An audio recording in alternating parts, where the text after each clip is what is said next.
सध्या बघितलं तर सिंधुदुर्ग जिल्ह्यातील मुख्य जो धबधबा आहे सिंधुदुर्गातील आंबोलीचा धबधबा, हा आंबोलीचा धबधबा सध्या पर्यटकांच्या गर्दीने फुललेला पाहायला मिळतोय। आणि इथे आता बघितलं तर सध्या ट्रॅफिक जामचा विषय मोठ्या प्रमाणात झालेला आहे। सध्या पर्यटकांची गर्दी एवढी झाली की सध्या ट्रॅफिक जाम झालेला आहे। जवळजवळ 1 ते 1.5 किलोमीटर लांबीच्या ज्या रांगा आहेत त्या पाहायला मिळतात। आपल्या समोर काही पर्यटक आहेत, त्यांच्याकडे थेट जाऊया। मला सांगा, तुम्ही कुठून आला आणि सध्या ट्रॅफिक जाम झालंय, मोठ्या प्रमाणात आंबोलीत गर्दी झाली, कसा आनंद घेतलाय? चांगलं वाटलं। आम्ही आता गोव्यातून निघालो आम्ही आणि गोव्यातून येता हा पॉईंट लागला आम्हाला। जाता जाता बघावं म्हणलं, एकदम मस्त वाटलं आम्हाला। वाटले म्हणून गाडी आम्ही थांबवली आणि ट्रॅफिक पण पूर्ण जाम आहे आणि असं दुखत पण जरा असं बघण्यासारखं चांगलं वाटतं की आम्ही आता पहिल्यांदाच इथं आलो असल्यामुळे का नाही एन्जॉय केलं निश्चितच। आणि पर्यटक आहेत त्यांच्याकडे थेट जाऊया।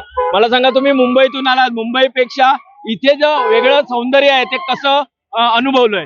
मुंबईमध्ये सध्या तर आता आपण बघतो की भरपूर आता तिथं इनोव्हेशन चालू आहेत, तर मोठे प्रकल्प होत आहेत, पण त्या सौंदर्यामध्ये आपलं हे निसर्गाचं सौंदर्य तिथं काही काळात हरपलेलं आहे। त्यामुळे आम्ही या वीकेंडमध्ये आमचा वीकेंड वाया नाही जावे म्हणून आम्ही छोटे आमचे जे दोस्त आहेत एक छोटीशी ट्रिप काढली। गोव्यावरून आम्ही इकडे आलो।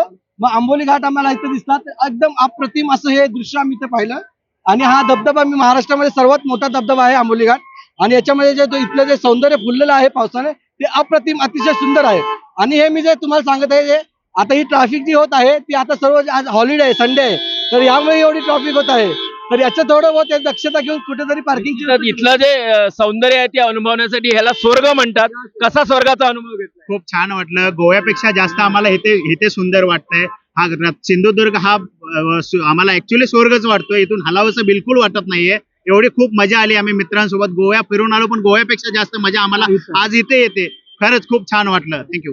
निश्चितच बघितलं तर सध्या पर्यटकांची मोठ्या गर्दीने आंबोली जो आहे तो फुललेला पाहायला मिळतोय। सुरेश कौलगेकर, जय महाराष्ट्र, आंबोली, सिंधुदुर्ग।